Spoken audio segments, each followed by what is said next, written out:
Ito ang mga ingredients ating gagamitin. Baguio beans, sibuyas,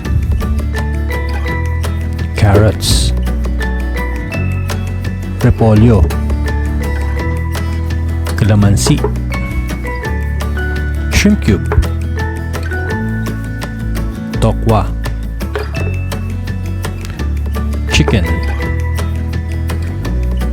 hipon, tubig, ground black pepper, soy sauce,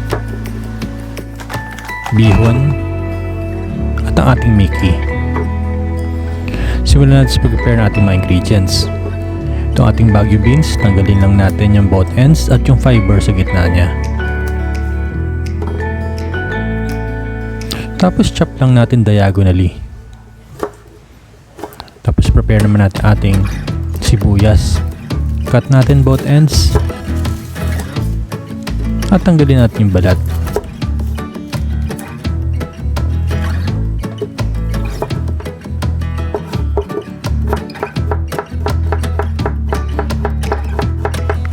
Tapos yung ating garlic, pitpitin lang natin at tanggalin natin yung balat.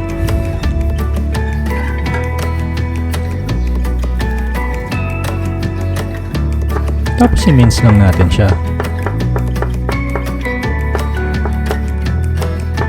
Ito naman carrots, tanggalin natin end niya at balatan natin.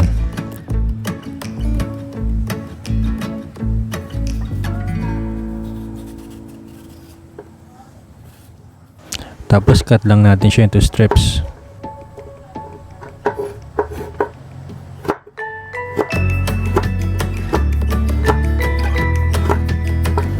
Yung 1/4 lang gagamitin natin dito sa part ng cabbage na to o yung repolyo.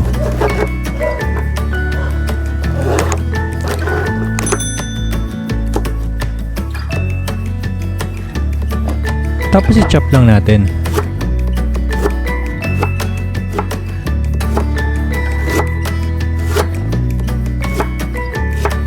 Yung gitna wag natin isama kasi matigas to. Yung tokwa i-chop na rin natin. Cut lang natin ng ganito.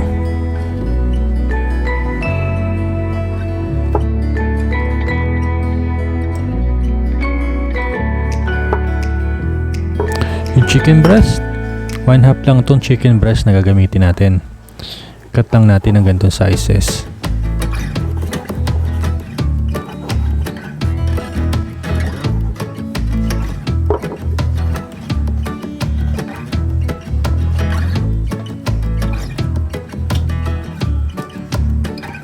Mamaya i-didiktikin natin yung ulo ng shrimp na magpapalasa dito sa ating Miki Bihon Guisado.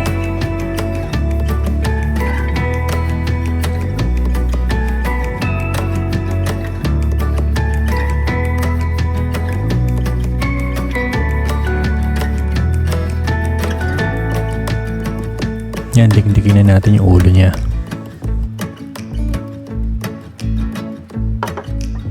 Gamit itong ating diktikan, dikdikin na natin yung ulo ng ating shrimp o hipon. Ito na yung juice na nakuha natin sa pagdiktik sa ulo ng hipon. Ngayon magluto na tayo. Paglagay lang tayong tubig dito sa ating wok o dito sa ating kawali. Takpan lang natin hanggang sa kumulo. Pag kumulo na yung ating tubig sa wok, i-blanch na natin itong ating Miki para matanggal yung konting oil dun sa Miki.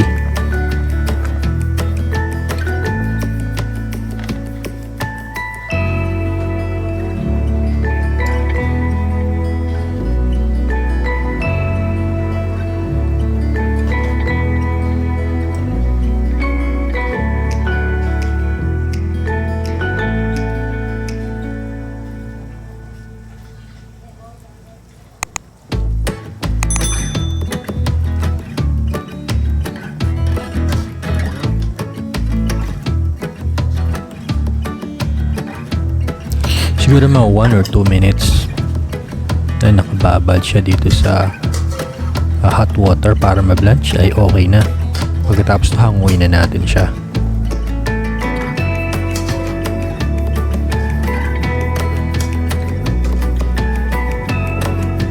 Luto na naman kasi itong Miki. Ang ano ko lang is matanggal yung excess oil dito sa Miki.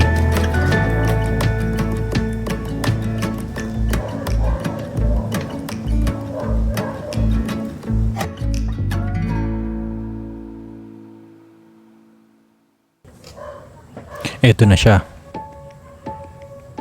Tapos from the same wok o same kawali, maglagyan tayo ng tubig. Tapos maglagay tayo ng shrimp cubes. Pakuluan natin hanggang sa malusaw itong shrimp cubes. Pag nalusaw na shrimp cubes, patayin na natin yung ating stove. Tapos mag-prepare tayo ng isang dip dish. Ito yung Pyrex na dip dish. Lagyan natin yung bihon. Ibabad natin doon sa pinakulo natin na tubig na may shrimp cubes. Para lumambot itong ating bihon. Sakto naman na pag malambot na rin to ay lalasa yung shrimp cubes dun sa ating bihon na noodles.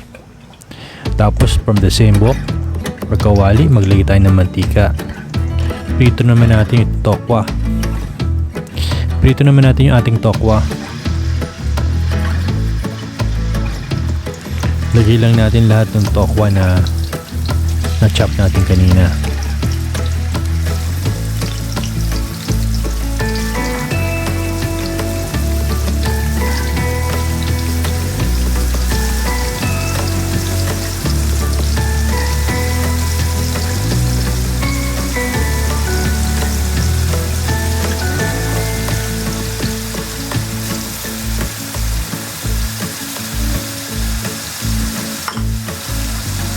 Pagka golden brown na yung ating tokwa, hanguin na natin gaya nito. Tapos lutuin naman natin ating shrimp. Pag nagkulay orange na itong shrimp natin, hanguin na natin.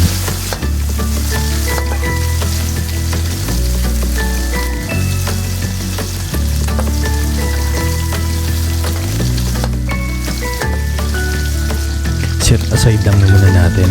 Kasi pang gagarnish natin ito mamaya doon sa ating Miki Bihon Guisado.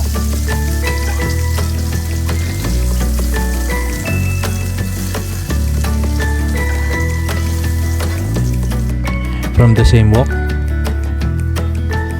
mag-isa naman tayo ng bawang na na-chop na natin kanina.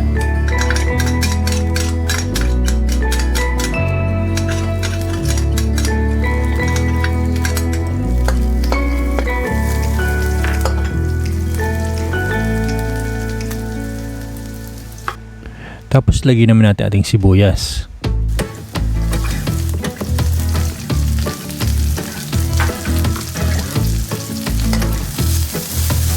Isahin lang natin.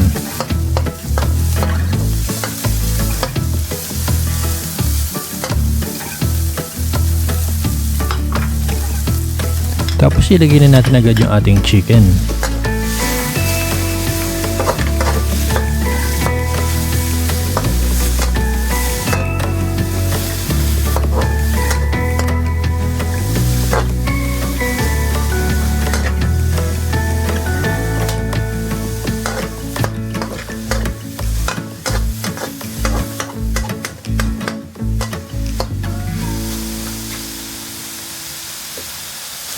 Takpan natin at lutuin natin for the next 3 minutes to ating chicken. May iba na yung kulay niya.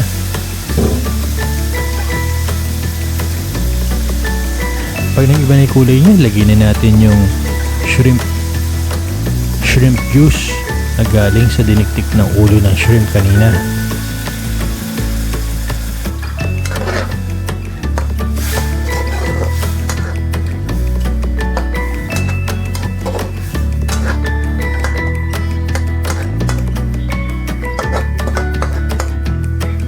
Tapos ilagay na natin yung mga vegetable natin. Unahin na natin yung carrots.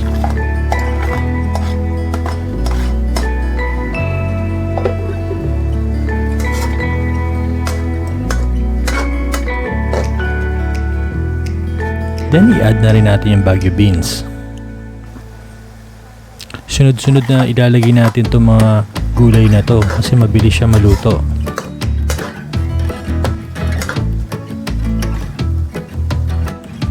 So naman yung ating repolyo.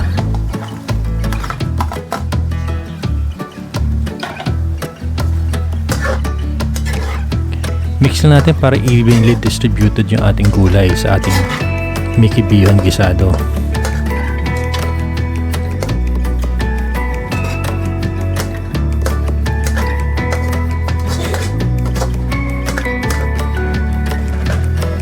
Tapos ilagay na natin yung ating Miki, pero kalahati lang muna ilagay natin para madali nating mahalo.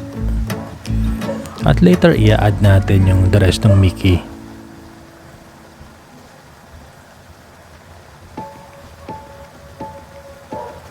Kasi idadagdag na rin natin dito yung na-soak natin na bihon kanina.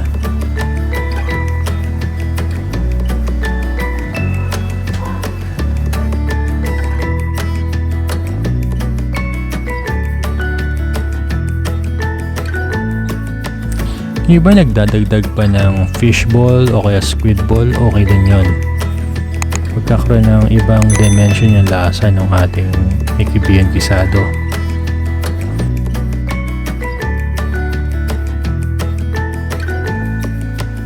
Pero bago natin tuluyang i-mix itong ating Miki Bihon Guisado, ilagay na natin yung ating soy sauce. Mix lang natin para maghalo yung noodles, yung meat, at yung vegetable dito sa ating Miki Bihon Guisado. Kung meron tayong mas malaki na wok, mas mainam sa mga gantong luto kasi mas madali nating mamimix yung ating mga ingredients. So almost halong mabuti na tong ating Miki Bihon Guisado. Idaglag na natin yung natira natin na Miki Bihon.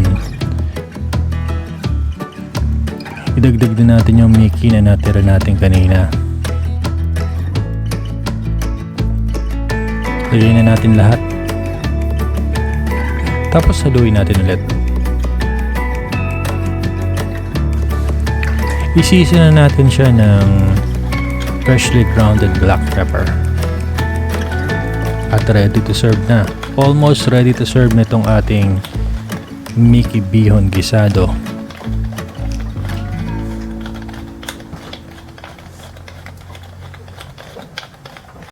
Pero bago po natin iserve itong ating Miki Bihon Guisado, huwag po natin kalimutang mag-subscribe sa aking channel. At huwag din po natin kalimutang i-click yung notification bell para updated tayo sa latest uploads. Ito rin ating ginawang Miki Bihon Guisado. Dinagdag natin yung shrimp as garnish at yung ating kalamansi para magbalanse yung lasa.